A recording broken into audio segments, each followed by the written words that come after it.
Tonight, these were two young men at the start of their careers, so it's an absolute tragedy. the shocking aftermath as an Air Canada jet slams into an emergency vehicle on a runway at LaGuardia. Both pilots dead and a flight attendant thrown from the plane. What we are learning about them and what might have gone wrong last night. A pet owner sad and angry after his golden retriever was mauled at a Gatineau dog daycare. I saw my dog.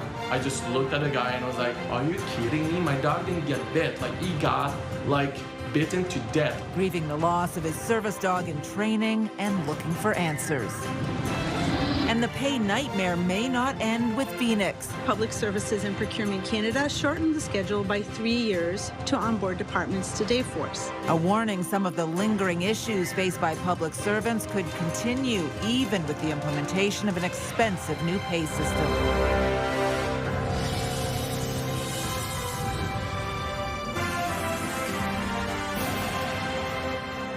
Good evening. We begin tonight with the latest developments on the fatal crash involving an Air Canada plane at New York's LaGuardia Airport. 2 pilots are dead and more than 40 people were sent to hospital, several with serious injuries after a passenger jet traveling from Montreal collided with a fire truck on a runway.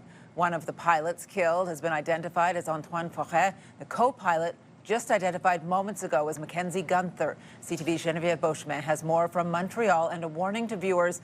This story contains audio from air traffic control in the seconds leading up to the crash. Parts of the mangled cockpit hang from the Air Canada Express wreckage as investigators piece together the cause of the collision.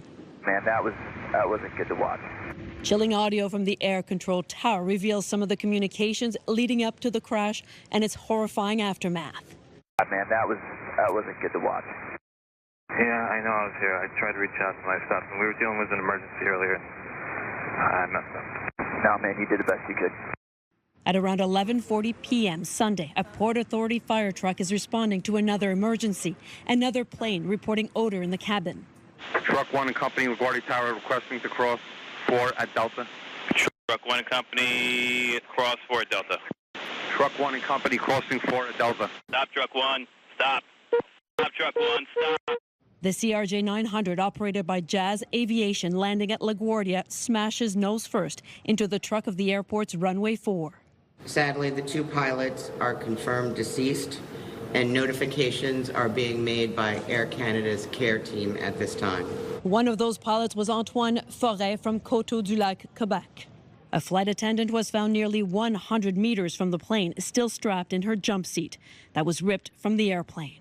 CTV News has confirmed that her name is Solange Tremblay and that she was undergoing surgery. We're fully supporting the relevant investigative authorities in their investigation to learn everything we can about these events. Dozens of passengers were treated and released, but others are in serious condition in hospital. Everybody screaming.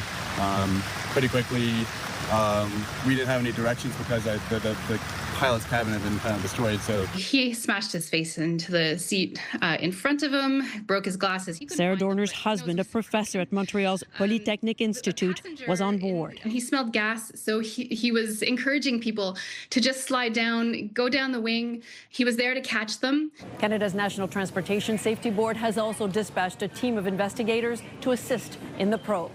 Geneviève Beauchemin, CTV News, Montreal.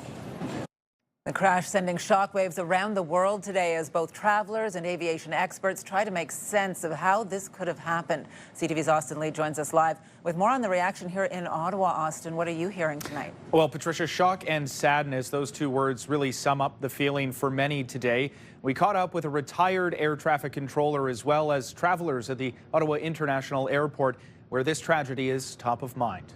A tragedy that happens like that's just unreal. It's unreal. 35 years working in air traffic control, and still, Dennis Weich is struggling to find the words to describe Sunday night's crash at New York's LaGuardia Airport. I can't imagine how all the people affected by this accident, not only in the aircraft, but around and in the supporting systems, are affected by it. It's really sad. I tried to reach out to my staff, and we were dealing with an emergency earlier, and I messed up. That conversation from air traffic control moments after the crash, sending chills down Weich's spine. I feel it in my bones. I think every air traffic controller who hears a recording like that just they feel it in their bones. The ripple effect felt at airports in Toronto and Montreal, with dozens of flights called off as LaGuardia was closed for about 15 hours. No widespread delays at the Ottawa International Airport on Monday, but the crash is still top of mind for travelers. My sister's a flight attendant with Air Canada. She's been flying for 38 years, so she was the first message I sent. Did you see the news? It's heartbreaking, you know. You don't want to, when you travel frequently, in spite of all the wonderful statistics, you don't want to think about that. Despite the collision, most travelers say their travel habits won't change. It's important for us to learn what happened and to try to avoid it in the future. But air travel is here to stay. I don't know that there's more incidents or accidents than there have been in the past. I know that they're widely reported. I believe the system is still a very, very safe system. Now the Federal Aviation Administration is investigating the crash. They will go over everything. They will go over the flight logs. They will go over the recordings. They will go over every system that we have recording that event. Dennis White, who we just heard from there, adds a report will likely come out from the FAA within about a year or two to identify everything that led to the crash. He says that information will be carefully considered and changes to protocols or possibly changes to technology used will be implemented if needed. Patricia. CTV's Austin Lee reporting live for us tonight. And stay with CTV News for continuing coverage of the fatal crash at LaGuardia Airport. For updates on radio, tune into News Talk 580 CFRA and CTV News channel at any hour. Well, a Gatineau man is heartbroken and calling for change after his young dog, a golden retriever, was mauled to death at a dog daycare. And a warning, the details in this story are disturbing. The attack happened last Tuesday at Gatineau on Pink Road in Gatineau. CTV's Katie Griffin is here with the details. Katie. Patricia, the dog named Austin was just weeks away from graduating as a service dog. He'd been at this location before with no issues. Now his owner wants answers and for this business to be shut down. At Felix Lantier's chiropractic clinic, there is an emptiness. Living without Austin is hard. His dog Austin, a service dog in training and fixture at the clinic, was mauled to death last week. Patients would come in just to see Austin and he would comfort them. Sometimes they would be scared of having their treatments. They would be anxious, so Austin would be there for them. The 1.5-year-old golden retriever had been at Gatineau, a Gatineau dog daycare and boarding facility, while Lantier was on a business trip.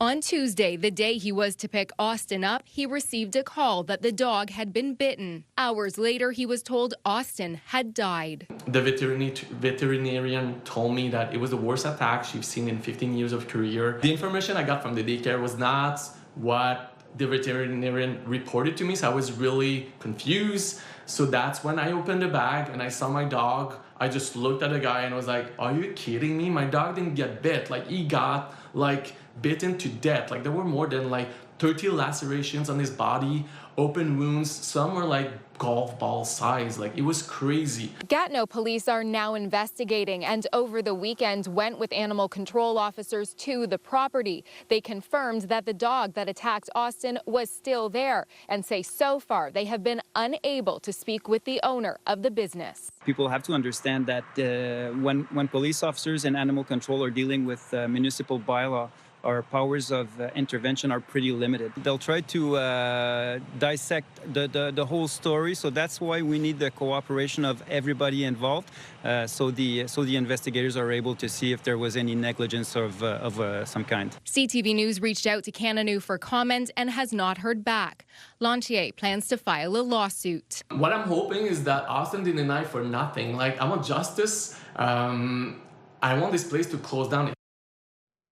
Lantier says the owner of the daycare paid for Austin's vet bills but has now stopped responding to messages. He says the owner of the dog who attacked Austin, a mastiff, admitted his dog was dangerous and should have been muzzled and in a separate area. Since going public with his story, other dog owners have come forward with allegations about the company, all now part of the investigation. Patricia. Tough one tonight. CTV's Katie Griffin live for us. Thank you. Welcome.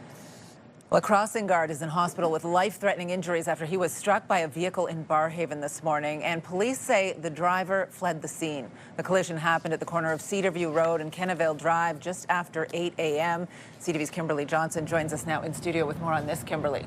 Patricia, this event comes on National Crossing Guard Day, a day dedicated to those who do the work to help keep students and residents safe every single day. And as many kids return to school following the March break.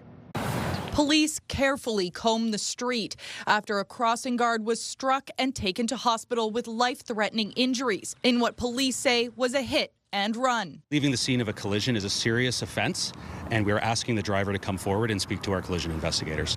Ottawa police were called to the corner of Cedarview Road and Kennevale Drive at 8:20 on Monday morning. The crossing guard, described as a man in his 50s, he was on duty when it occurred. This collision occurred this morning while children were on their way to school, which is why the crossing guard was working at the time. So when these types of collisions occur, they are very serious to us. Police say they are searching for a Ford F-150 pickup truck, described as dark-colored, which is believed to be involved. They are asking for witnesses to come forward. It's tragic. I'm really praying for the gentleman. The corner is near an elementary school as well as 2 child care centers. We've recognized that there are concerns from parents and residents about the safety here. Residents nearby have raised safety concerns before, and the Barrhaven councillor says a number of measures have been put in place, including putting in flex sticks, which are used in the summer months in the middle of the road. He says the area has also been deemed a community safety zone. He also says a larger police presence is expected as the region grows. Certainly Barrhaven has a lot of growth, and that growth translates to traffic pattern changes. So as those changes happen, we do the best that we can to mitigate against those issues. The Ottawa Safety Council says that they are aware of the incident and are focused on supporting the victim and their family. Police say anyone with information who hasn't come forward already should reach out to police directly. Patricia. CTV's Kimberly Johnson live for us tonight. Thank you. Still ahead, who's hurting the most from those higher prices at the pump? The organization's taking a direct hit from the price surge. That story coming up. Well, here's a live look now through our Centennial Glass sky cam. It is 2 degrees out there in Ottawa. It was quite beautiful today with lots of sunshine and very little precipitation, which was nice and took a little while, but we got up over the plus side, Jackie, so we'll take that. That's all right, Patricia. We've had a lot of gray days and a lot of that snow. So this week, we're going to look very similar to what we are seeing today. So parts of southern Ontario as well as western Quebec saw some light flurries move through. Not here in Ottawa, mainly clear skies, lots of sunshine as well. So really throughout eastern Ontario, temperatures sitting between 1 to 2 degrees. Taking a closer look at what we can expect this evening around midnight, it is going to dip to about -6, -11. So it's going to be a cold start to our morning, feeling more like -16 when you factor in the wind chill. But it's going to be another fairly sunny day, but it is in the forecast that we could see some flurries moving in later in the evening. So this is around 5, 6 o'clock hour. It should move fairly quickly, though. This is a closer look. Lots of sunshine moving in. The clouds will start to roll in just after the lunch hour, and around 5 o'clock, that's when we could see some very, very light flurries moving through. It won't linger or last very long, however. Looking at overnight conditions, about -6 again, and tomorrow the daytime high, we are anticipating about 2 degrees. And it will be a lot windier tomorrow. Keep that in mind with wind gusts between 30 to 50 kilometers per hour. We'll get a closer look at your long-term forecast in just a bit. Patricia. Well, Canada's Auditor General is issuing a new warning about the beleaguered Phoenix pay system. A report shows tens of thousands of federal workers are still dealing with pay issues, and those problems could follow them into the new system if they're not fixed. CTV's Josh Morano joins us live now with more on this. Josh. Yeah, Patricia, the federal government is preparing to replace Phoenix with a new pay system, but the Auditor General says unless the backlog is cleared first, history could repeat itself. Kevin Wazin is one of thousands of federal employees who have had to deal with Phoenix pay system issues. They'll email you like, oh, we're not going to pay you, and, these next 2 weeks you're not getting paid, so you're sitting there scrambling. Wazin isn't the only one experiencing problems. According to Canada's Auditor General, as of late September, more than 230,000 pay transactions remain in backlog. We also found limited progress in clearing the backlog of requests to fix employees' pay. Since Phoenix was introduced in 2016, there have been significant issues with employees being underpaid, overpaid, or not paid at all. Now the federal government is working to replace it with a new system, Dayforce, which is expected to be implemented by 2031. But Hogan warns the government is running out of time to clear the existing backlog. This creates a risk of transferring existing pay errors into the Dayforce system, which could undermine its effectiveness from the start. I want to get to a point where people are paid properly, but if it's waiting on this new pay system, it's still going to be a problem. And the fact that we're, this far away, why are we still having these problems 10 years on? But replacing Phoenix comes with a hefty price tag. The government estimates it will cost around $4.2 billion, but Hogan says she expects the actual cost to be higher. I look back to Phoenix 10 years ago, we were supposed to save $400 million, and it's now cost close to $5 billion. And the money that is being spent on this new pay system, are we going to see really a return on investment? For workers like Wazin, confidence in a new system is still hard to find. Hopefully they fix it. Obviously, I wish them the best, but I don't have high hopes. Hogan also says progress on simplifying complex pay rules has been slow, something she calls a key lesson from Phoenix that still hasn't been fully addressed. Patricia. All right, CTV's Josh Morano live for us tonight. Thank you. CTV Ottawa has extended coverage of the Auditor General's report on the Phoenix pay system. You can find more stories online at ctvnewsottawa.ca. Ottawa police are investigating a morning robbery at Bayshore Shopping Centre. Officers were called to the mall around 9:40 a.m. Police say it happened at a jewelry store but have not released any other information. It's not known if anything was stolen or if there are any suspects or arrests. Anyone with information is asked to contact the Ottawa Police Service's robbery unit. A woman is displaced and a business severely damaged after a weekend fire at a home in Manotick.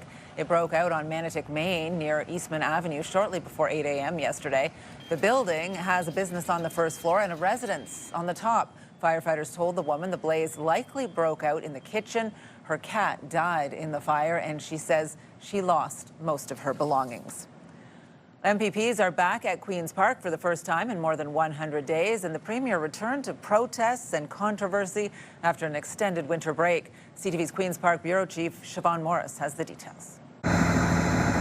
For the first time in 102 days, MPPs from across Ontario are back in the halls of Queen's Park. The opposition making noise about an overhaul of freedom of information laws that will put the Premier's cell phone records out of reach. They are taking us backwards, Speaker, in accountability and transparency. So I would ask the Premier to explain why is his government taking away the people's right to see how decisions are made and who is benefiting? I'll tell you what's inside these phone calls. Doug Ford has been clear. Blocking access to his phone is behind the changes. They come after the courts found he had to turn records over. He maintains Ontario is just getting in line with Ottawa. There's two groups that are concerned about it.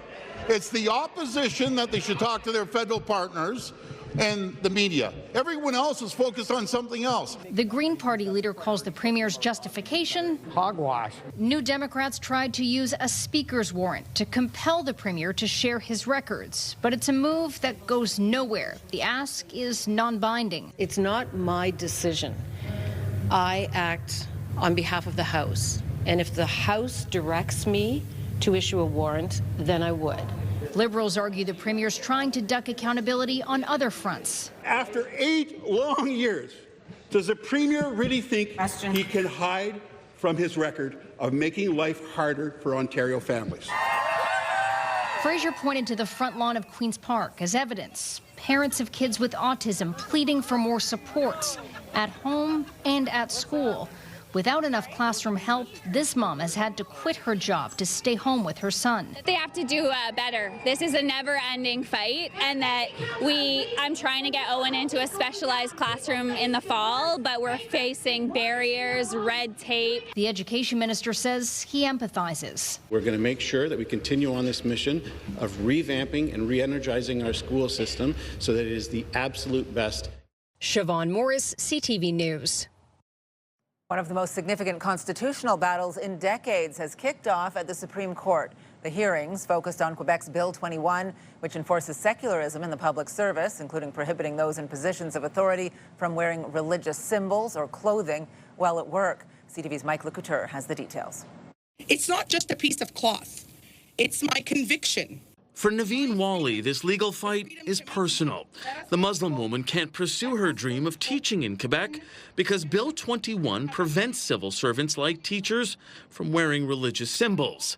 She's even been told she can't volunteer at her daughter's school. Because of my hijab, because they consider this a religious symbol. And it really affected me. I was angry, I'm upset, I'm sad. Hundreds demonstrated outside the Supreme Court as hearings began on the constitutionality of Quebec's secularism law. Is not the purpose of this law clearly to put in place a separation of church and state? That may have been the purpose, but opponents argue there's an impact on the Charter of Rights and Freedoms.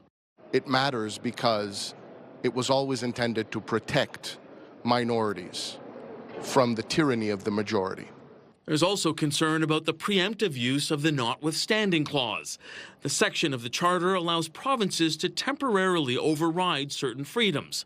Quebec used it for Bill 21, and other provinces have looked to use that legislative tool. The leader of the Bloc Québécois says the clause is the last line of defense for provincial lawmakers. If we lose that, people will have to ask themselves if there is any other opportunity to protect what they are and to promote what they are, but independence.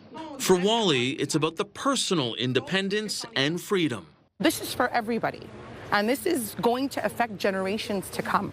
The Supreme Court has set aside 4 days of hearings for the 51 interveners in this case, and it's expected to take several months before its decision is rendered.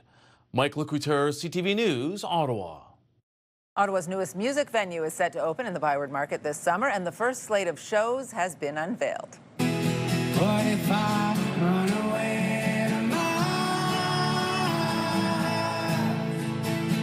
Ottawa's own Talk will be performing at History Ottawa in December. Other shows include The Wallflowers in August and Mariana's Trench in October. The 2,000-person concert venue is in the former Chapters building on Rideau Street. It's set to open this August. Show tickets go on sale this Friday. We're just going to have to do fewer rides, which means that fewer people are going to be able to get to their medical appointments that need to be there. Just ahead, a local organization that helps Ottawa's vulnerable population starting to feel the impact of high gas prices. Jackie.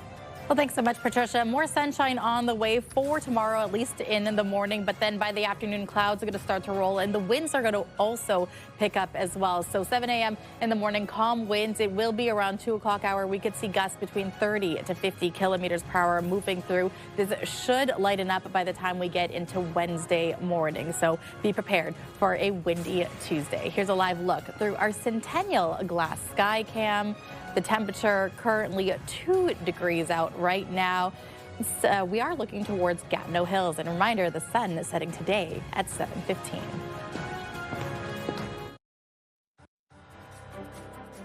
Today's snow report brought to you by Centre Vorlage. Rediscover the new Vorlage. And at Vorlage, all 4 lifts are operating. 18 runs are available to skiers and snowboarders out there. As we take a look around the region at Camp Fortune, 4 of 7 lifts and 15 runs. 3 of 5 lifts at Edelweiss, all 22 runs, are operating. Mont Cascade, 4 of 6 lifts and 15 of 21 runs. And at Calabugie Peaks, all 3 lifts and 21 runs. Your winter starts at Vorlage. Perfect for families, beginners, and advanced skiers. With our trusted snow school and ideal learning terrain, come rediscover the new Vorlage. Well, there may be some immediate short-term relief this week from rising gas prices as U.S. President Donald Trump extends his deadline for Iran to reopen the Strait of Hormuz, saying the U.S. will hold off on threatened strikes against Iranian power plants. We're doing a 5-day period. We'll see how that goes.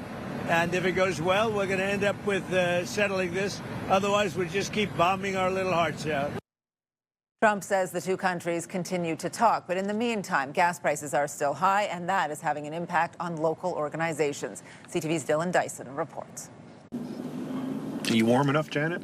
From the Ottawa West Community Support Centre on Wellington Street, Eric Dion does his best to get seniors and volunteers where they need to go. It could be anywhere from shopping excursion to foot care rides to medical appointments. He's on the road most of the day, and with the rising cost of fuel, it adds up. This one would probably be 120. It's not that long ago you'd probably get away with from 95.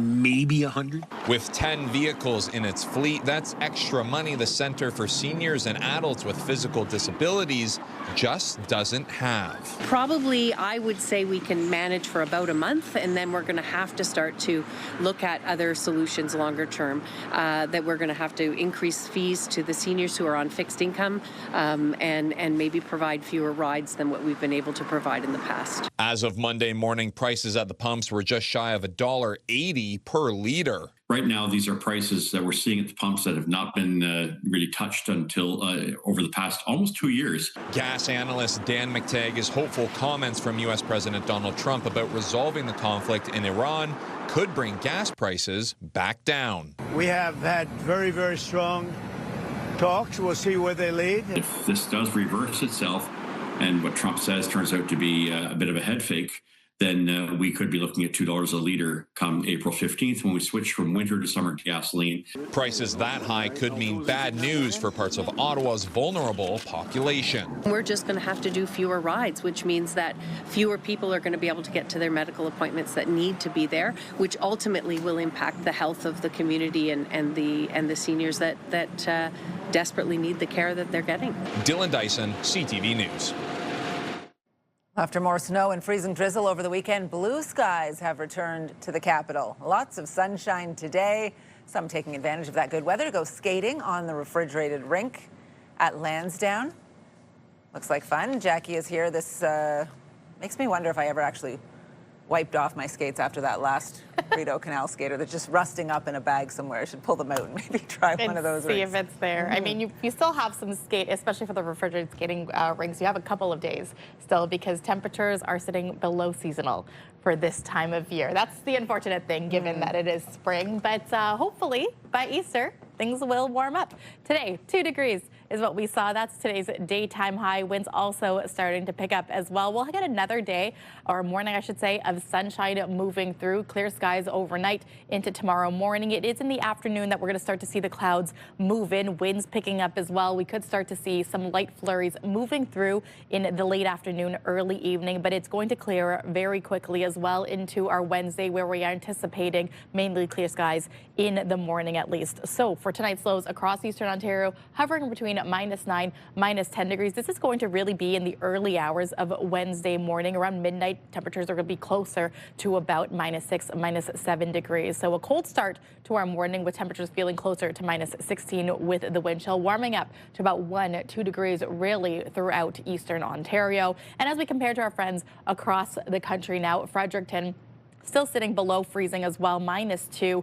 Charlottetown, -3. Goose Bay sitting at -12, but they're getting lots of sunshine as well. Things are warming up at Windsor, but they are anticipating that snow-rain mix moving through. Toronto sitting around 2 degrees, and temperatures in Regina also sitting around the same, slightly above the freezing mark at 3 degrees. Calgary a little bit warmer at 7. Meanwhile, Vancouver getting a little bit of that warm air, sitting around 8 degrees as well. Mix of sun and cloud really moving through, and for us, it won't be until the end of the week that we will likely see more precipitation on the way. This is what it's going to look like Wednesday evening, that we could see some light flurries just north of Ottawa, parts of Cornwall and Smiths Falls, but it's going to move fairly quickly as well. Now, the 7-day forecast is brought to you by Davidson Hearing Aid Centers, celebrating over 80 years in family business. So Tuesday and Wednesday, I would even say into Thursday, we are anticipating a slim chance of precipitation moving through.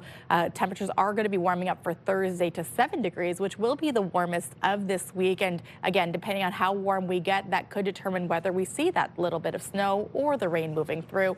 It isn't until Friday we see some sunshine, but with that, we're getting down to about -4 for the daytime high, where the overnight low into Saturday will be -13. So we are not out of the woods yet in terms of these cool winter-like conditions.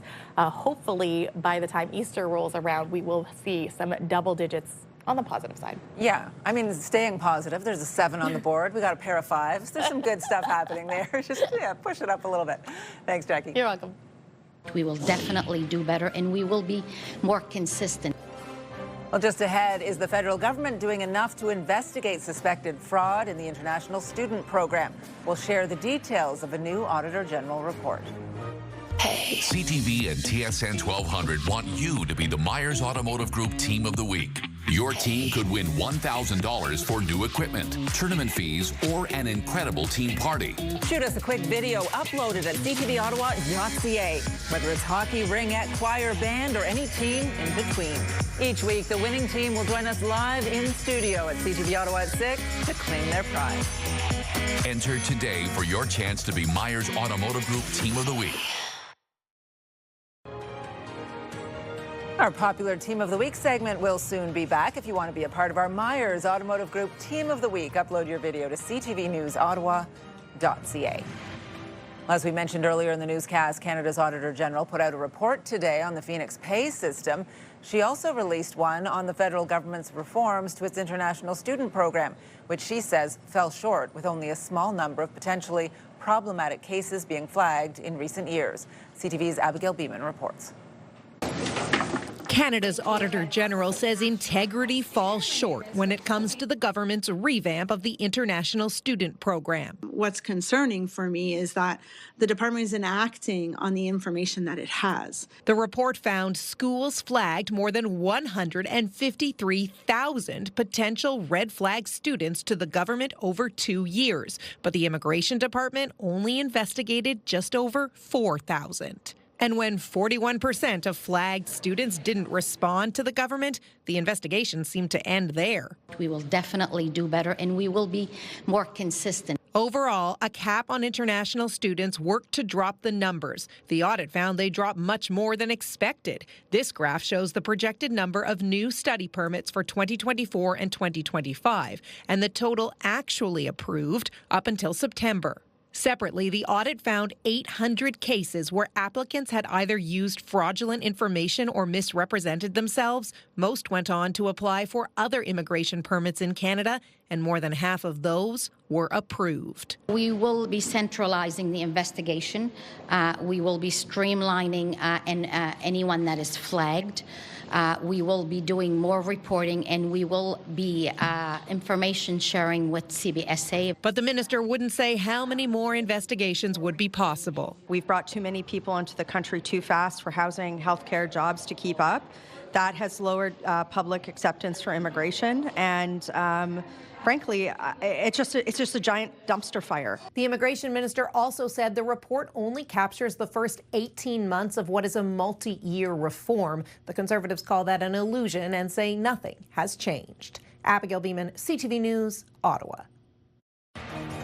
Now, some other stories you need to know right now. Alto is set to start environmental assessments on private properties for the proposed high-speed rail line.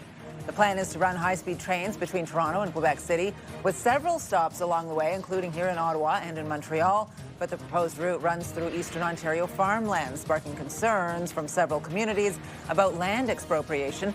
Alto says it will ask property owners for permission to enter their property this spring to conduct assessments. Participation is voluntary. Alto says receiving a request does not mean a property will need to be acquired. Coaching maneuvering for Green.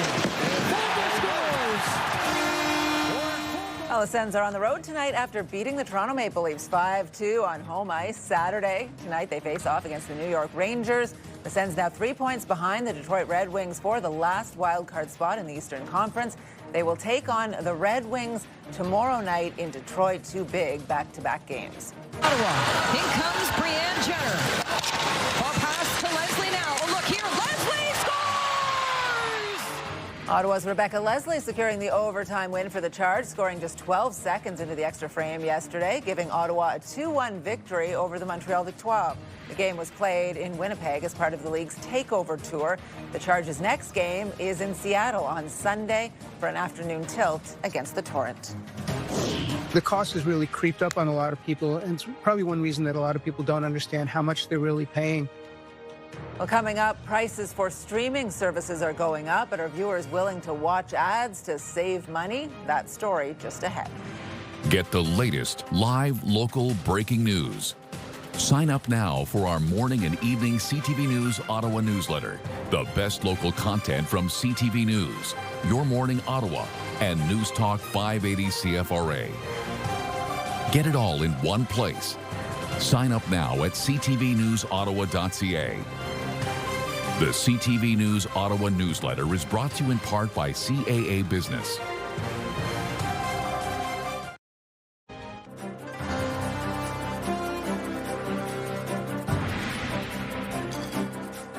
A new survey called the Couch Potato Report finds Canadians are paying more for streaming services as subscription prices continue to increase. And to combat higher prices, many viewers are now watching shows and movies with commercials. Here's CTV's Pat Foran. Streaming price hikes have become so common they've earned a nickname, streamflation. Rising fees can add up quickly, especially if you have multiple services. I have about 5. It has gone up, and we try to keep a budget. If you don't keep track, you may not know how much you're spending each month. I have to look at my bill, so don't know yet. According to the Couch Potato Report, there are 55 streaming services in Canada, and last year revenue increased 15% to $4.8 billion. This year, the revenue forecast is 11.5% growth, with expected revenue of $5.35 billion. Consumer Reports' Jim Wilcox was shocked when he checked his statements and found he was paying about $1,000 a year for TV services. The cost has really creeped up on a lot of people, and it's probably one reason that a lot of people don't understand how much they're really paying. The top 10 providers hiked prices last year by an average of 7%. It's why more Canadians are now streaming services with ads, as it costs 42% less. If you're willing to watch commercials, consider switching to a lower-priced ad-supported tier available on many streaming services. To save money, you can also check your subscriptions, your apps and credit card bills, and cancel services you aren't using. There are also free streaming options such as Pluto and Tubi. Crave, which is owned by Bell Media, the parent company of CTV, saw a 26% increase over last year, due in part to programs like Heated Rivalry. If there are shows you can't afford to miss, Wilcox says you can also consider a strategy called service hopping. You sign up for a service, you binge everything you can for a month or so, and then cancel that service and then jump to another one. You may want to put a reminder on your phone to cancel the service so you're not paying after your binge is over. For many households, streaming is the new normal, and those that pay for streaming services have an average of almost 3 subscriptions each. Pat Foran, CTV News.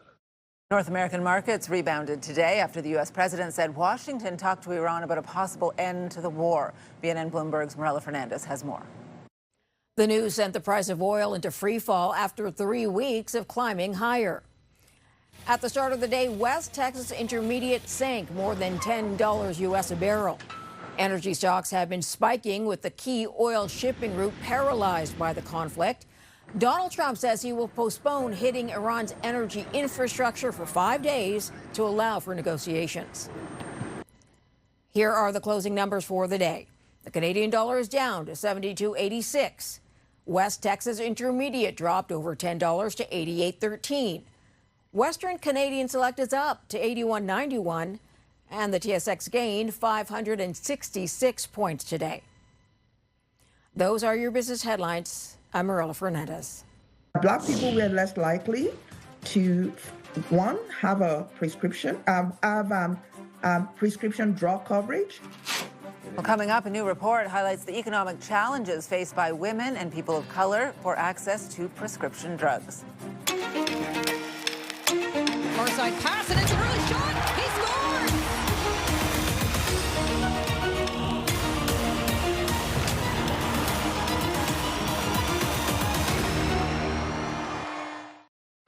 Hey. CTV and TSN 1200 want you to be the Myers Automotive Group Team of the Week. Your team could win $1,000 for new equipment, tournament fees, or an incredible team party. Shoot us a quick video, upload it at ctvottawa.ca. Whether it's hockey, ringette, choir, band, or any team in between. Each week, the winning team will join us live in studio at CTV Ottawa at 6 to claim their prize.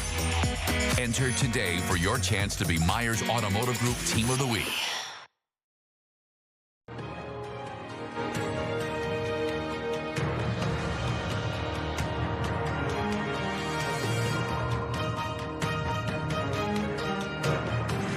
A new study shows a startling difference in how Black Canadians fill drug prescriptions versus white Canadians. And as CTV's health reporter Pauline Chan tells us, that means differences in health outcomes down the road. You know, in Canada, we often say that healthcare is free. Well, you can go and see your doctor 10,000 times. But if you're not going to be able to adhere to what your doctor has told you, then we can see maybe these are some of the pathways towards strong disparities in health outcomes of Black people. And researcher Bukola Salami says that can include cardiovascular diseases, cancers, diabetes, and even mortality. The study took data from the Canadian Community Health Survey over several years, starting in 2015. A total of more than 181,000 Canadians over age 18 were looked at, including almost 3,000 Black Canadians and 178,000 white participants. What we found is that Black people were less likely to, one, have a prescription, prescription drug coverage, and that even after we accounted for prescription drug coverage, age, gender, and several of other factors, they were still less likely to fill a prescription because they did not have the financial means to do so. U.S. research has shown similar trends. One of the things we found is that females were also less likely to fill up a prescription than males because of cost. And even when cost was a factor for both groups, Black people were more likely to not fill the prescription at all.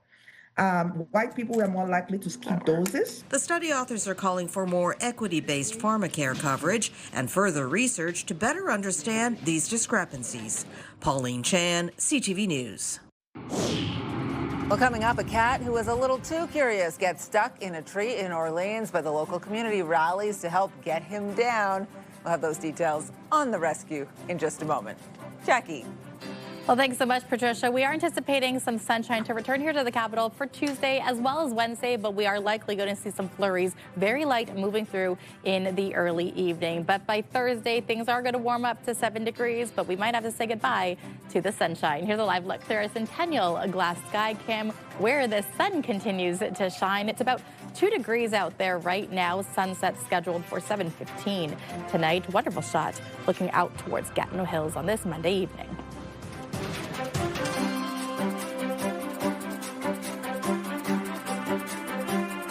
The National Capital Region is jam-packed with incredible experiences you don't want to miss.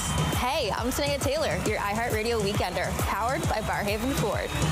Get the inside scoop on all the biggest and best events every Thursday, Friday, and Saturday on CTV, Move 100, Pure Country 94, TSN 1200, and News Talk 580 CFRA.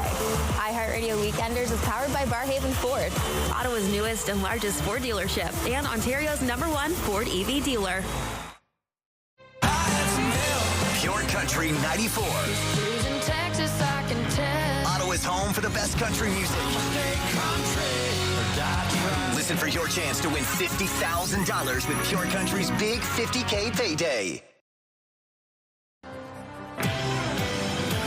Tomorrow on CTV Your Morning Ottawa, Veronique Levesque from Molly May joins us with some eco-friendly spring cleaning tips. We need those. Wake up the right way with Your Morning Ottawa. It all starts at 6 a.m. Hairstyles, courtesy of Salon Fiorella.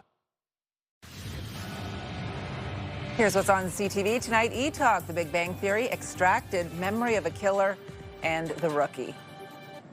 Final look at the weather forecast. I mean, that sunshine was really nice today, but there's still so much snow around. I really had planned to get the bike out for April. Now I'm wondering how much longer it's going to take with these temperatures staying. I mean, you can take it out. Cool, Is it the most ideal? Do you like the cold? A lot of people are out there, I guess. It's whether or not you like the cold. So taking a look at tomorrow, we are anticipating some sunshine moving through. We could see some flurries in the early evening, late afternoon, but it is going to move quite quickly. Tomorrow morning, though, it is going to be a cold start to the morning, -11, but it's going to feel closer to -16. Again, mainly sunny skies for our morning, and then the clouds are going to return Tuesday evening. 2 degrees is going to be the daytime high. Wednesday, 4 degrees, and can't wait till Thursday, 7 degrees, the warmest day of the week. But with it will come the chance of some snow mixed in with rain moving in. All right, good stuff. Finally for us tonight, why do they do this? Why? A cat was rescued from a tree in Orleans over the weekend after climbing way up there, thanks to the help of a local arborist and social media. So on Saturday, a Reddit user posted a photo showing an orange cat way up in a tree on Teal Crest and asking if anyone could help bring it down. Users say this cat had actually been stuck there since Thursday, climbed up so high it was stuck for 2 days. Now, Tyler Surs, an arborist from Canada, saw the post, jumped into action, but he actually needed the help from firefighters because the cat was up so high he could not actually get quite up high enough to get to it. Big cat, too. Fire crews managed to safely rescue the cat along with the arborist, return the cat to its owner, so it's a good news story. But then do you keep the cat indoors to make sure it doesn't just go back? I mean, 2 days? Yeah. The cat was stuck up there for 2 days. I would keep the cat indoors after that. I think so. I'm amazed at their bravery, but why can you get up and not down? What is it? Anyway, good ending to that story. Appreciate it.